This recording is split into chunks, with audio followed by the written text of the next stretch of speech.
gosh, I want a fanfare. I need some fabulous glasses. I want my hair all did, and I want the most fabulous outfit that I've got on, because if I don't, no one will see me shining next to this incredible woman. Can you all get your hands together and give me some clappies in the chat? Because this lady is an international globe-trotting magazine mogul. And I am so excited to also call her a friend, because she lights me up, she challenges me, and she inspires me. And she is going to inspire you too. Please welcome to Wounds to Wisdom to Wealth, the incredible Laura Bartlett. Da, da, da, da, da, da. Are you there, Laura? Come on over, baby. Come on over, baby. Yeah! How you doing? Literally, how you doing? Can I just take you everywhere to introduce me? I was like, oh my God, she's talking about me. Oh, you know I love you. How are you doing? I'm good. As if you saw me this morning, I went out for a little cheeky shop, running my errands before our chat, getting all the boring stuff out of the way. I went for a coffee after dropping the girls off at school, and I was stood in a prominent position that we both know about, and I just saw this beautiful car going past with this big hair, and I was like, that's Laura. I'll be seeing her later. She's arrived. It's all live. Welcome. Thank you for having me. Such an epic lineup. I pretty much know every other person that you're speaking to today, so I'm definitely going to be tuning in and seeing what everyone's saying, and everyone who is a guest here, like you, are definitely in for a massive treat. So well done to you for putting this together. Yeah, thank you. It kind of, as you well know, was a little bit of I'm just going to kind of throw this together and see what happens. And actually, it's been really, it's been epic for my cheeks, because I keep doing this and everyone's value. I'm just like, oh my gosh, everyone's so wise. Everyone's been through something so incredible. And I suppose the whole point of this, as I said to you, was we've all got these wounds. Some of them don't look like what we call wounds. Some of them are like, Tamu mentioned yesterday, when I was 4, my dad said to me, here's some cherry drops. I gave them to everyone. There was none left. And so I realised that generosity wasn't good. It wasn't until later that I realised that was so silly of me, but it had driven unconsciously her life a lot. And now she's like, I get to be super generous. It's amazing. And little things like that we don't realise can drive us.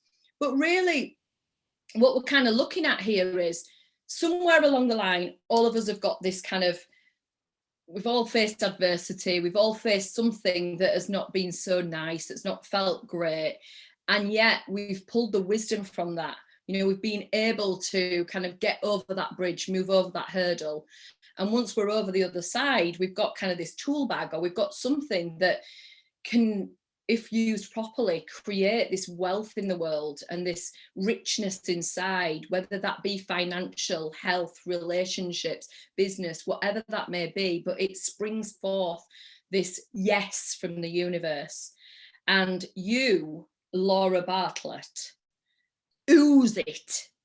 You ooze it, you live it, you dance with life. So I want you to set the scene. Tell everybody here and everybody watching later, who are you now? So as we sit before one another, only miles away, who are you today? And then we're going to look at who you were.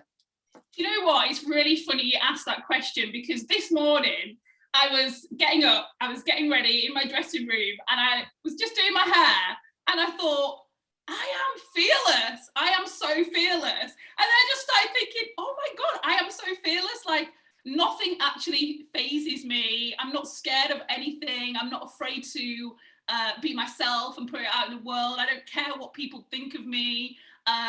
So yeah, I'm fearless is how I describe myself today. That's who I am today. I'm fearless. I love that. I just keep waking up like with this massive smile on my face, and then today it was like, yeah, it just kind of came into a word that, yeah, I'm fearless. So there we go. Chloe, oh my God, teach me. I will. Yes, she will.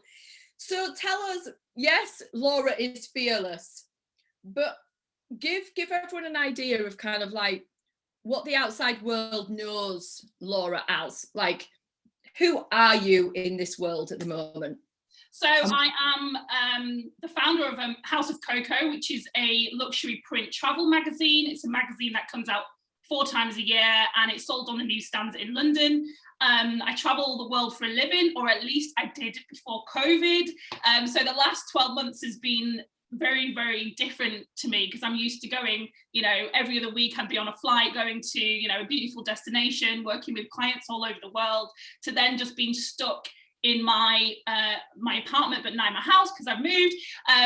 So it's been a lot of sort of mental adjustments. But one of the biggest adjustments I made is I got engaged a couple of years ago, and I moved into this dream home with my fiance 5 months ago, and realised that actually he didn't make me happy, and I was happier on my own. And so I decided to walk away from that relationship last month, because I just think life is too short to be anything but happy. And if you don't have happiness in every single day, then there is no point in doing anything. And so in the last 2 weeks, I've been able to kind of get back into being me, which is how I woke up today thinking, wow, I am fearless, you know. So I think the world knows me as a fearless person, but more as a businesswoman and the owner of House of Coco magazine. Yeah, and I can't wait to kind of go into this story, because I think it's something that we've all experienced to one degree or another. And Ali's like been there. Chloe, your energy is blowing right through me right now. So great to hear your real authenticity. And that is something that you do bring, you know, something that I've definitely experienced with you, your authenticity. You say it as it is. You don't hide anything. And it's a childlike, genuine, you know, this is where I am. And it's beautiful. And I think that's the way that people get attracted to you as well, with your truth, with your honesty, and with your candor, but also with that fearlessness. And, you know, it's not that it wasn't always that way, because you've, you know, like you said, oh my God, I'm back to being me. But you have experienced times where, like you said, I felt restricted. And we met Linda yesterday, who said, you know, COVID opened things up for her, completely different. Whereas COVID literally grounded you. It kind of was like, you fly everywhere, you're going to stop, slow down, take a look at being grounded, take a look at who you are in real life. And are you ready to fly yet? Are you ready to fly? And it seems like, you know, I'm going to go with the astrology a bit. You do feel like you're ready to fly very, very soon. So take us back to Laura.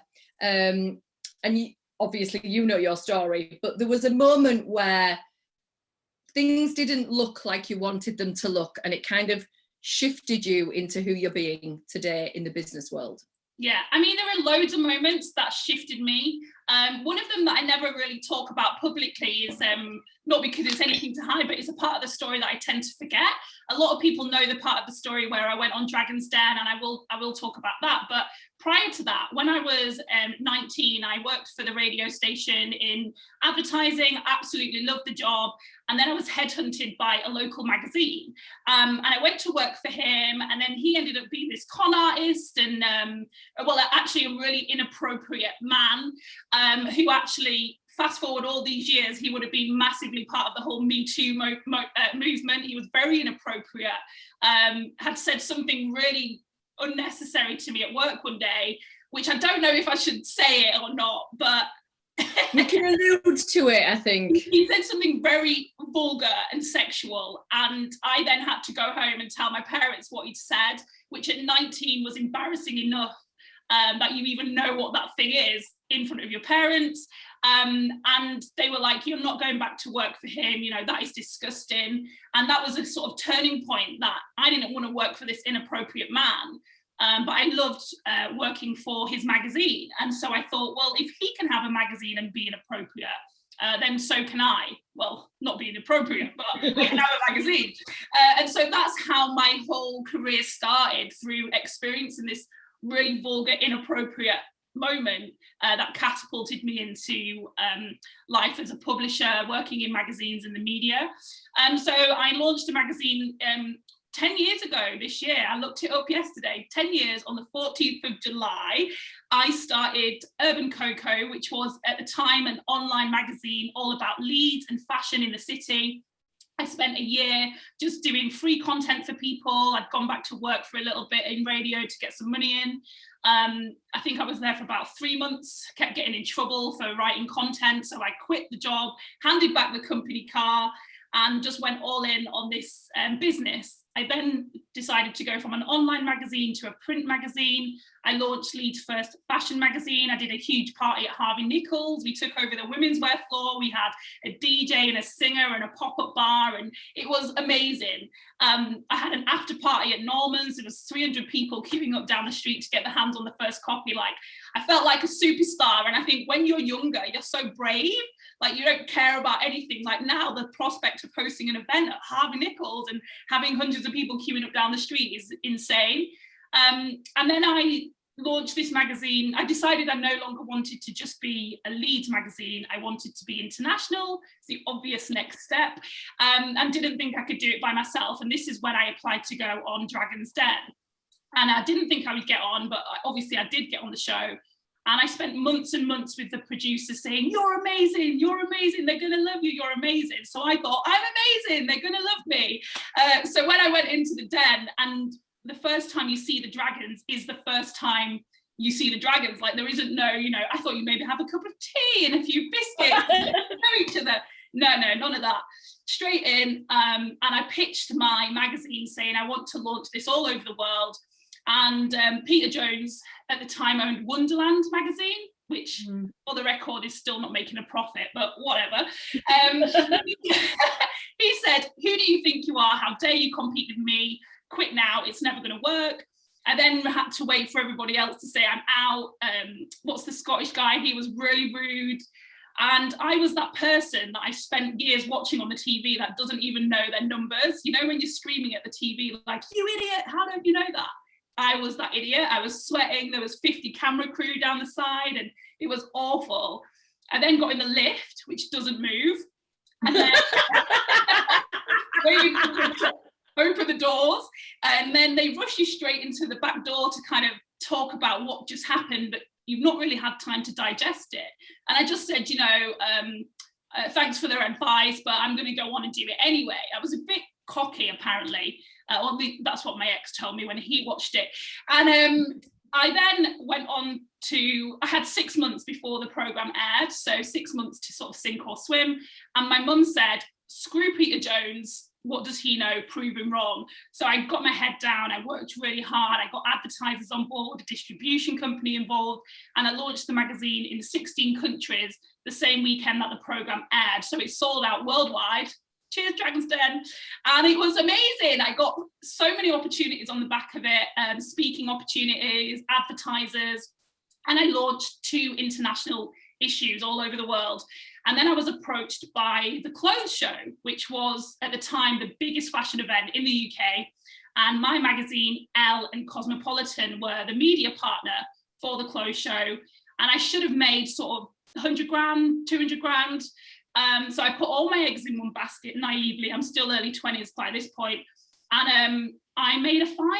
So the company went into liquidation.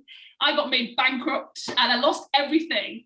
But what you kind of deal with is it feels like embarrassing. You're like, you know, you've been out in the world telling them about this business and you're working with these amazing brands, and then it all failed and you feel embarrassed. You almost just want to retreat and hide, which you do for a little bit, maybe, you know, a few days, a week or whatever, but then you just got to brush yourself off, because what's the alternative? Get a job and be employed and be unhappy, or go again. So 6.5 years ago, I sat in a coffee shop in Leeds with no money, and I said to my friend Penny, you need to buy me a coffee because I can't afford to buy one. And secondly, I'm going to launch a new business. It's going to be called House of Coco. It's going to be another magazine, but this time it's going to be travel. And 6.5 years later, I've constantly been a profitable business. I've seen every corner of the globe, and I have 35 people in the team who have had life experiences courtesy of my magazine that they never would have had before. So overcoming that failure actually was the best thing ever.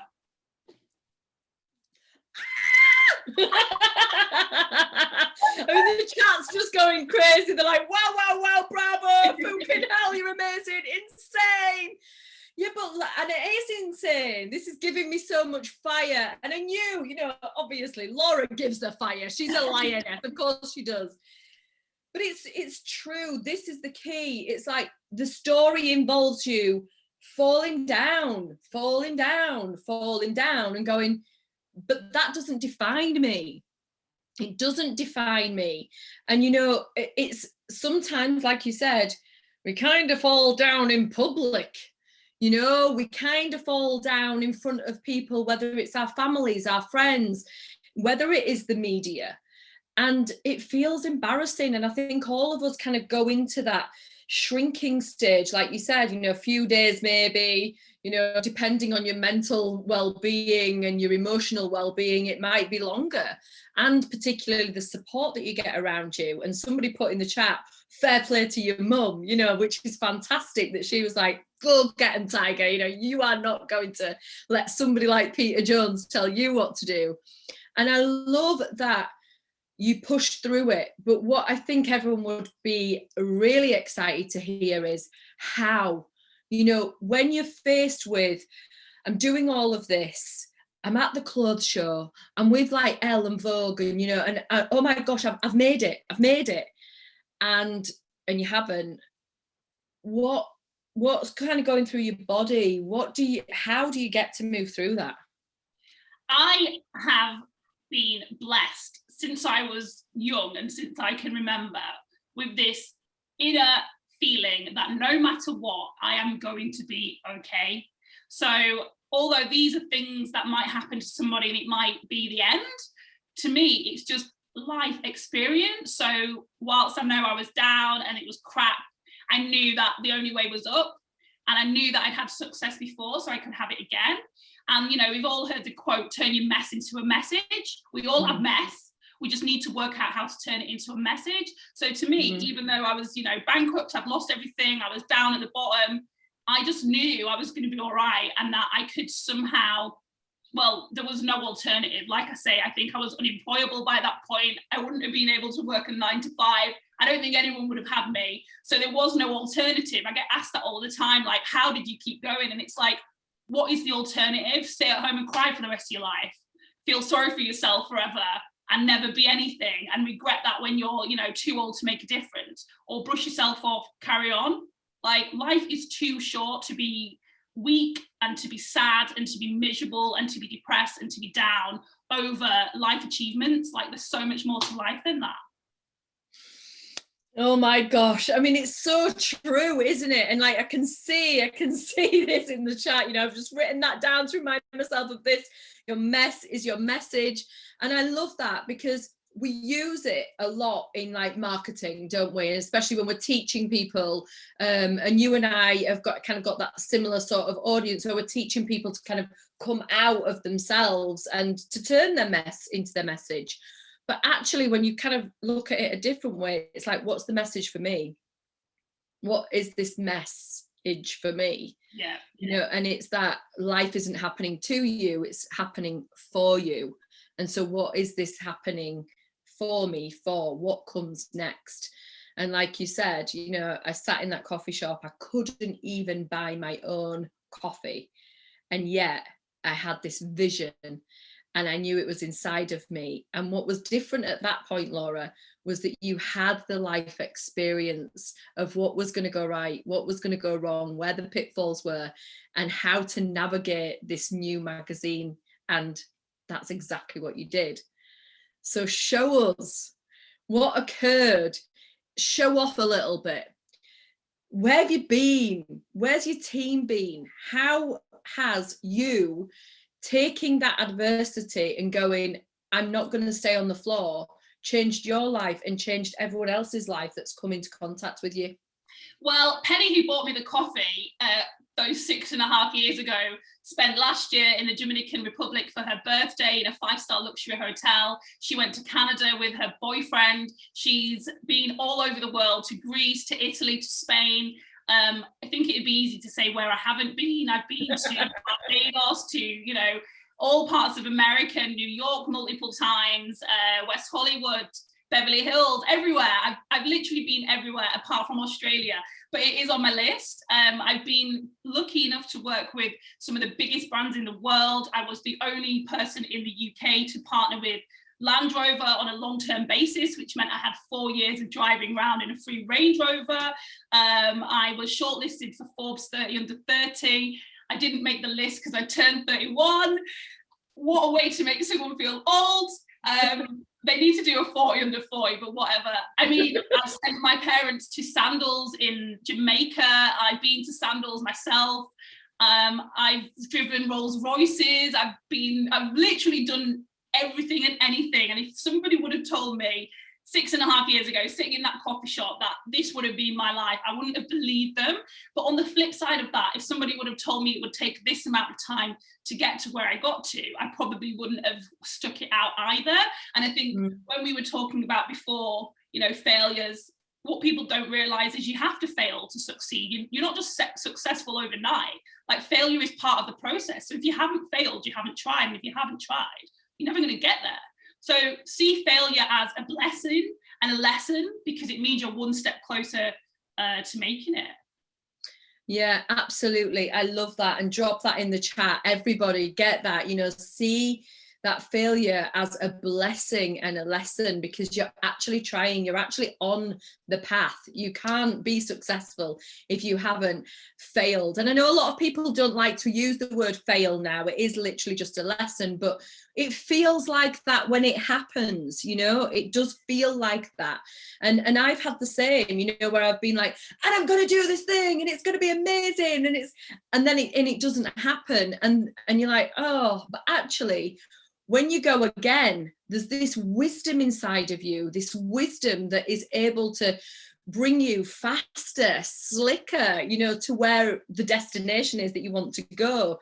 But I love what you just said there about, if you'd have told me that this was going to be my life, I wouldn't have believed you. But if you'd have told me it was going to take me 6.5 years, I probably wouldn't have done it. Because there's this concept to think that it's got to happen overnight. And if it doesn't happen overnight, I'm not like the Insta success, like you said. So kind of talk us through that, because let's be fair, 6.5 years isn't that long at all. But, you know, when you're younger, you think it's forever, don't you? What drove you every day? What can you give our audience listening now that have got an idea, that are like, okay, I can create something. I've got an idea, but I don't know how to do it. And B, I don't know if I've got the sustainability to keep going to get to that dream. And even if my dream is realistic, how would you guide them?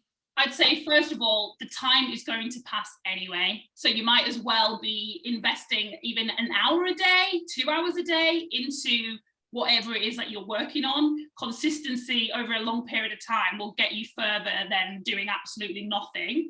And yeah, I definitely didn't think it would take, I mean, I was lucky to have success from the beginning. It was always a profitable business. I've never had any investment, and it was because I was starting from experience. I wasn't starting from scratch.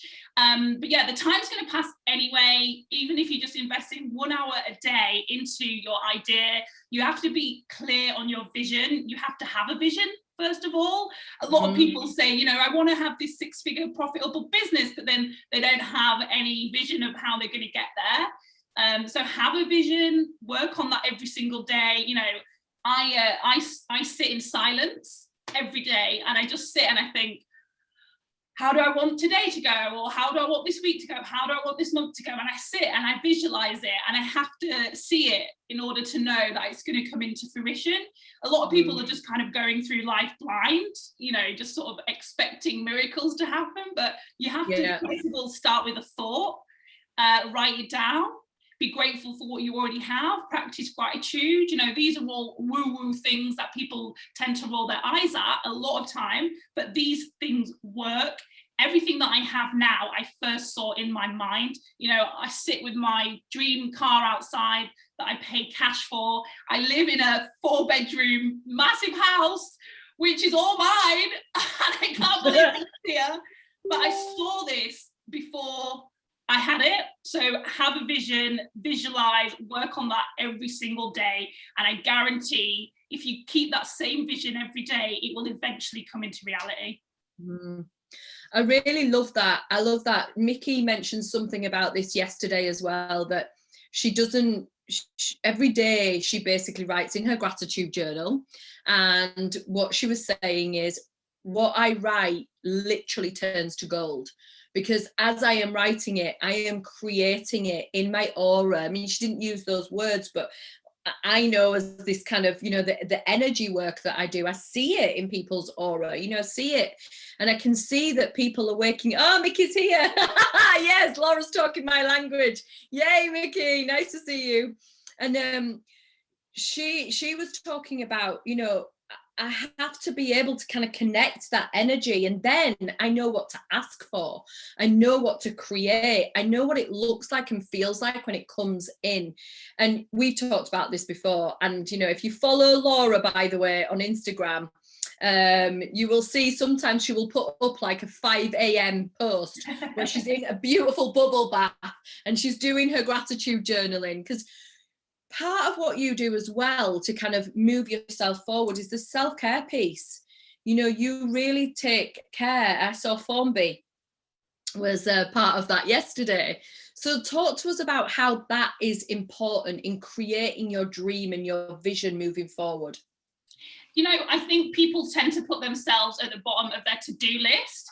I put myself at the top, because unless I am pouring from a full cup, there's no point in pouring at all. So every single day, my morning routine, I wake up, I don't have an alarm, I haven't set an alarm for 10 years. I wake up naturally, you know, sometimes it's 5, sometimes it's 6, sometimes it's 8. And I have a bubble bath, I read my book, I listen to a meditation. I literally spend like an hour in the bath, just chilling, enjoying life. And then I get up, I take my time, I get ready in my own time.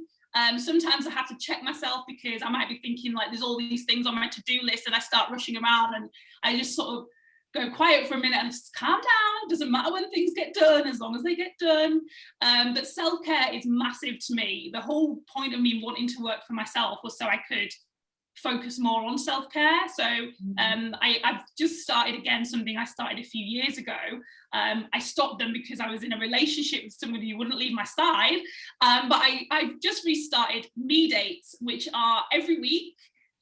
You can do it every week, every month, every quarter, whatever. I know people have kids and having like a whole day to yourself is a lot. But every week I take myself out on a date.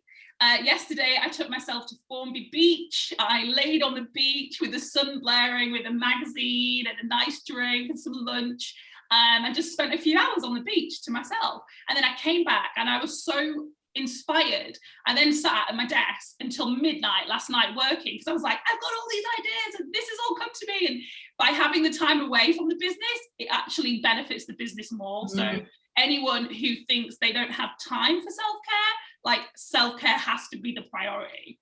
And look at you this morning, it's like, I am fierce. Oh my God, I'm fierce. I'm fearless. And, you know, I love that because, you know, as a mum, as a solo mum with 2 young children and running my own business, which, you know, the people in my community and you see, I am live and present very much with my community. And so I get to be here with them. There is a tendency for me to kind of put myself last. And I notice that when I do that, I absolutely I start to build resentment. And I want to go in the chat, who else feels like this when they put themselves last? that they start to get resentful of the people around them, their businesses that they're running. You know, I suddenly don't love my business anymore. I suddenly don't love what I'm doing anymore, what I'm creating anymore, because I'm not filling my cup. Like you said, if I'm not full, why should I be pouring anything out at all? So I love that. And something that I did this morning, which is why I saw you this morning, and maybe you'll be able to kind of recognize this too, is I went up to Ekup, which is near us. It's kind of the closest water that we've got. And it was absolutely stunning. And it was 9:45, and I need to be at my desk for 10 o'clock to get all of this set up. And those 15 minutes went so incredibly slowly. I could have been there all day because I became so present. And I think this is what we can invite people to do, that it doesn't have to be a whole day. It doesn't have to be, you know, as much as it's beautiful, a drive to Formby. It doesn't have to be a bubble bath. It can literally be a few minutes of sitting on your own and allowing yourself to be with yourself, so that you can go and start to serve, so that you can go and start to create.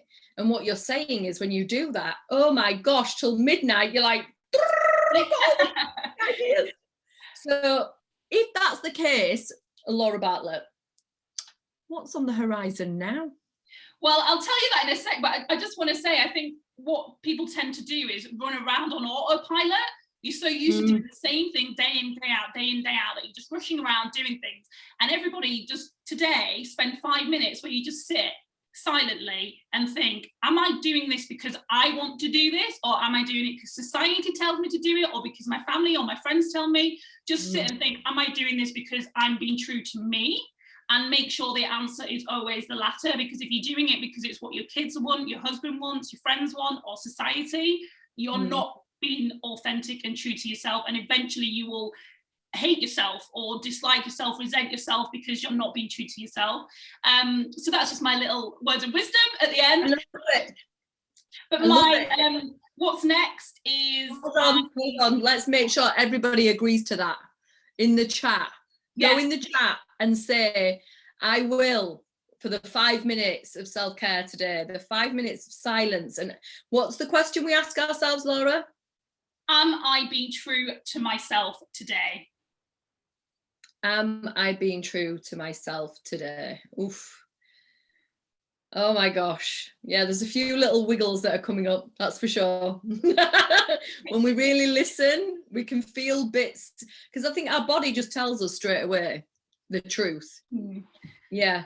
And be true to yourself as well, not just, you know, society, but social media, making sure you're not just doing things because you want to share it on social media. I know a lot of people fall into that trap. I'm very big on, I just share what I'm doing because it's what I want to do, and I'm just sharing it because, well, why not? It might inspire someone. But make sure you're always, that's how you are your true authentic self, by listening to, you know, is this what I truly want? Is this what I truly believe, before you do anything? But yeah, I know there's more than Chloe. I know there's more than Chloe, by the way. So get in the chat. Yes, I commit. Okay, so let me start seeing that chat, because I know there's more than Chloe and Mickey there. Okay, so go on. What have we got to expect from this incredible lioness? Do you know what? I am a big planner in the past. I used to plan years in advance, but with COVID, we can't do that. So I'm just loving life, loving my home, finishing decorating. I've been making over every single room, absolutely loving that. The business is great. We're back in print. We're back on the newsstands. Travel is opening up. I just got an invitation to the Maldives this week, so I'm heading there in June. I'm going to Richard Branson's property in Kenya. You know, just back to business, babe.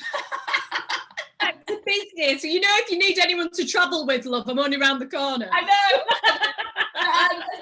Aside from the magazine, I also have a private community called the Team Coco Gang, where I help entrepreneurs and freelancers to launch and grow their careers through monthly masterclasses and bi-weekly Zooms with me. And I just love seeing people realize that they can achieve anything. I really believe anyone can be anything they want to be if you believe in yourself and you stick with the plan over a consistent period of time. So that's what I'm doing, just working with more people that are on a mission to create a life of their dreams.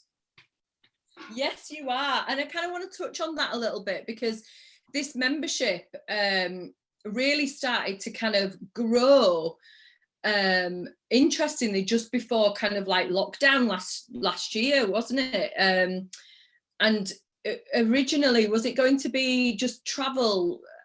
Tell us a little bit about that and how that's kind of grown. So my team at the magazine were called Team Coco. So for the last few years, we've been hashtagging Team Coco all over the world. And I built an email list of thousands of people that wanted to be a part of the team. So I knew that one day I would open a membership, but I never knew what it would be. And then last year I was in talks with Gleam, who are the biggest influencer agency in the world. They wanted to partner to launch the Team Coco gang to help travel and lifestyle influencers to launch and grow their career. So I put it out to the world saying, I'm launching this membership for travel and lifestyle influencers. Do you want to be a founding member? I got, I think, 35, 40 founding members. And then the partnership with Gleam didn't come off. They had to put all things like that on hold. But I'd already put it out into the world that it was all for travel and lifestyle influencers. So we kind of started, building this private community, and everyone was loving it, but I didn't feel aligned. I don't call myself an influencer, I never have. And so over the course of the last couple of months, we're rebranding and changing it to be more for entrepreneurs and freelancers, and moving away from the travel and lifestyle influencer space, because it's changed so much in the last year, obviously with everything going on with COVID and everything like that. And it didn't align with me. So if that's not a message to anyone who's sitting on an idea, just put it out there. It won't be perfect. You learn on the job, and that's definitely what I've done over the course of the last 12 months. But I've got this community now of 60 members. They absolutely love it. They've created some amazing bonds. Every month there's a member of the month, and I send them off to an all expenses paid luxury hotel break. We're just loving life. It's really fun. It's really good. I love that. And I think, as much as it feels super glamorous, doesn't it? It's like, oh, there's super glamour, but there is work behind it. And what's brilliant is what you're saying is, again, big partnership comes in, we're going to support you, we're going to get you there. And you're like, yeah, I'm going to do this. And then right at the last minute, kind of pulled away, okay, I'm going to do it anyway. I'm going to stand on my own 2 feet. And it's through action. I mean, I use this all the time because, well, you'll have seen, action creates clarity. And I think unless you go into it, like you said, you're creating this incredible membership, but actually something along the line is feeling, this isn't me. I get to change it. It's my life. I get to change it. I get to invite new people in. I get to change the message. I get to be in alignment with myself. And actually what we're seeing throughout this whole series is being out of alignment kind of keeps us stifled and stuck and resentful, and probably keeps us in the wound. But actually to move into alignment means to face that things are going to fail, to face that things are not always going to look like what we think they're going to look like, and to actually move through that. So I want to kind of touch a little bit on, if you're okay, what's happened in the last couple of months for you, because it's great that business is business. Oh yeah, this shit failed. Okay, stand back up again. Let's make something else. But when it's your personal life, it can be a bit tougher.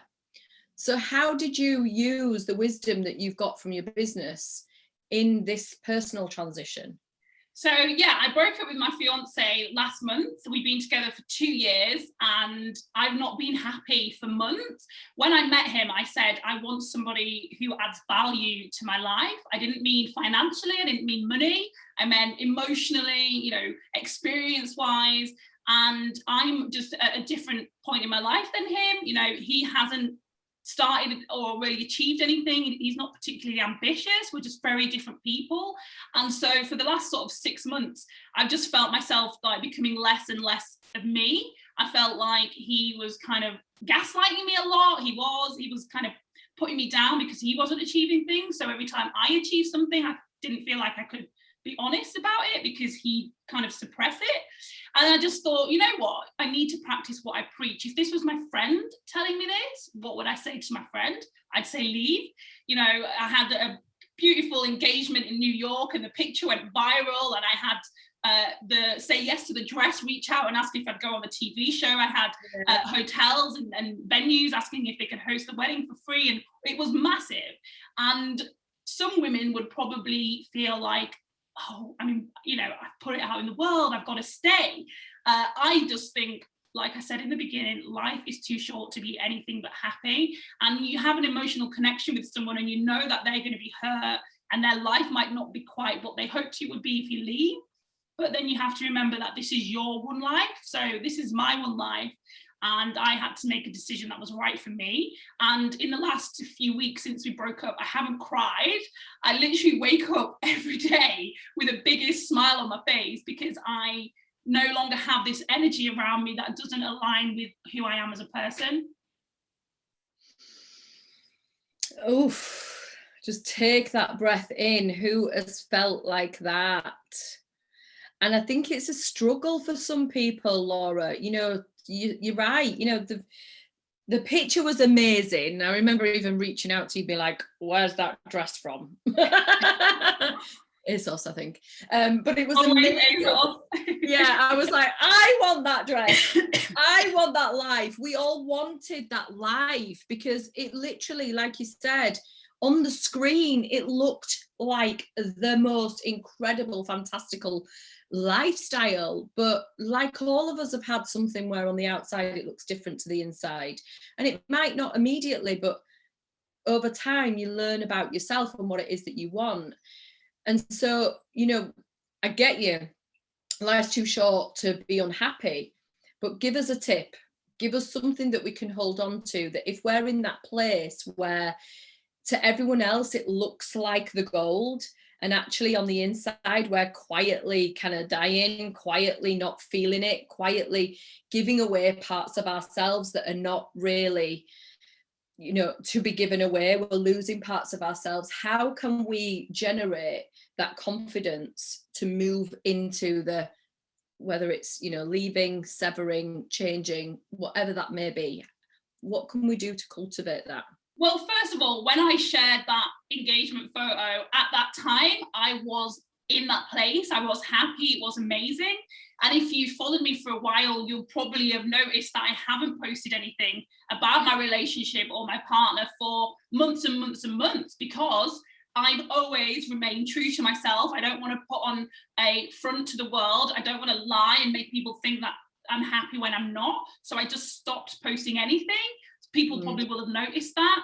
And yeah, I just think it all comes back to that, being true to yourself. Don't post things because you want to convince people that things are good when they're not. Just be honest. But more than being honest with the world, you have to be honest with yourself. And so there'd be times when we might have like one really good day together, and then I'd take a picture and I'd be like, oh, I want to post it. And then I think, no, I'm not going to post it because it's not a representation of my life as a whole right now. Whereas now I'm posting things every day because I'm just like screaming with joy and I want to share it with the world. But I'm also conscious that he's not in the same place as me. You know, he didn't want this to end. And I can imagine like him and his family probably think, oh, look at her fake pretending to be happy. But the truth is I am really fucking happy. I'm sorry, but like I am going to share that with the world because, you know, we need to. And I had a meeting with some of the team the other day, and we were just talking about the next issue of the magazine, and we're sort of pivoting away from travel and going more down a lifestyle and careers route. And one of the girls was saying the thing she's found the most interesting about the last 12 months is she's actually loved it. She's thrived. She's been healthier than ever. She's created a new lifestyle, a new flow, and she's loving life.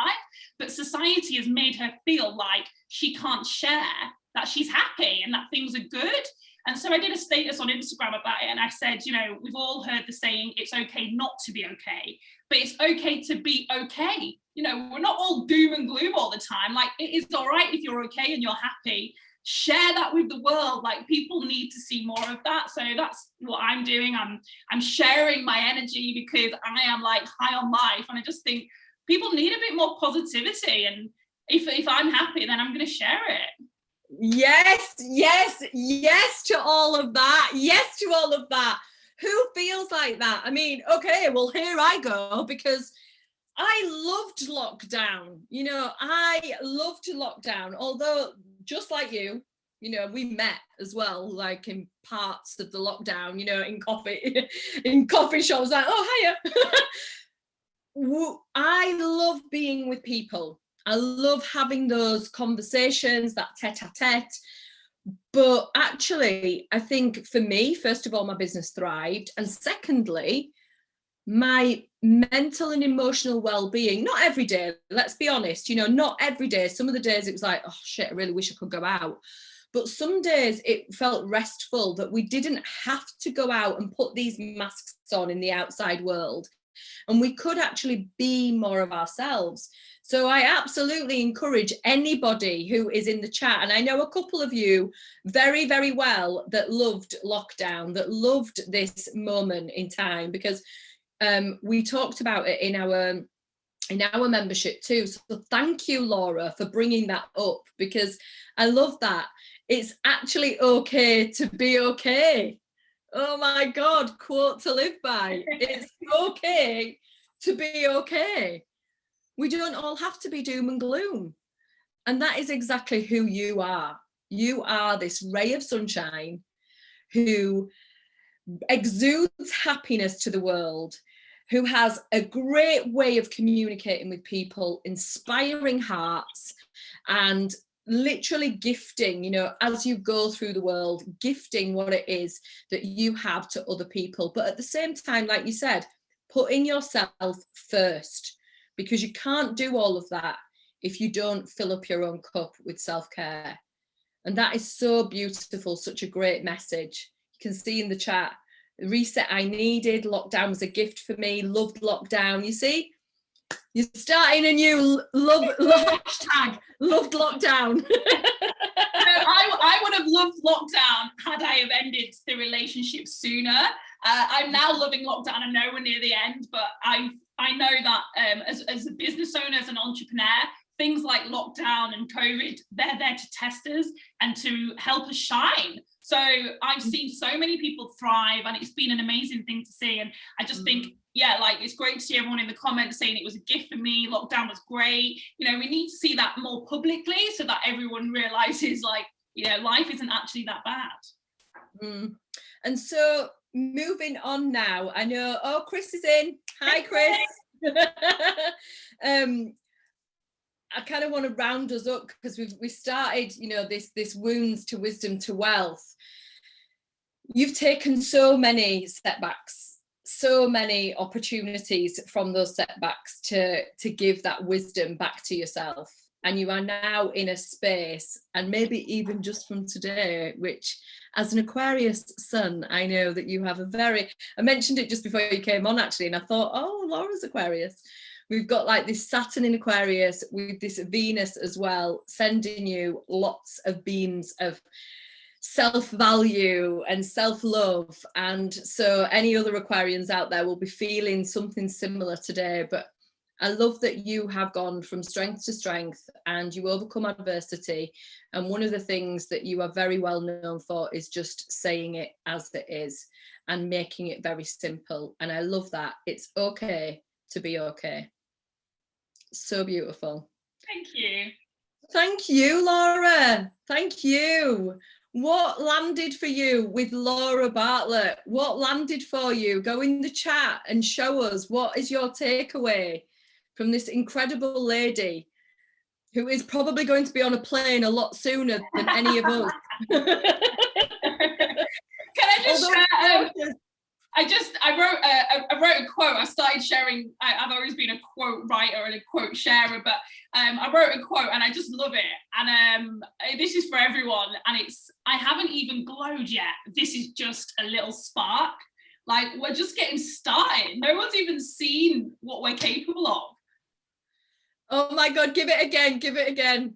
I haven't even glowed yet. This is just a little spark. Oh my gosh, I love it. I love it. I love it. I haven't even glowed yet. This is just a little spark. If you want to follow Laura, tell us where to find you, Laura. Tell us where to find you. Yeah, just Laura Bartlett 0 on Twitter, Instagram, everywhere. And House of Coco, you'll find us on Instagram, Facebook, all the usual places. If you want to email me, it's laura@houseofcoco.net. But thank you for all tuning in. It's been great to read all your comments. So I really appreciate the feedback too. Oh, it's been lovely. And thank you so much for being so authentic, so honest, so open, so shiny, and for spending time with us this morning. So if you loved Laura, now is your time to get a screenshot. Come close, let's get a beautiful screenshot. Yay! And tag her on Instagram, on Facebook. Make sure you tag me and tag Laura. I'm going to be giving away a purpose, power and prosperity reading for those that are sharing everywhere. And I know that Laura has got something for you to download on our dashboard. So go there and connect with her, follow her, send her an email, let her know what lit you up today. So much love. Thank you very much, Laura. Have me. Incredible day. You too. Bye. Bye, darling.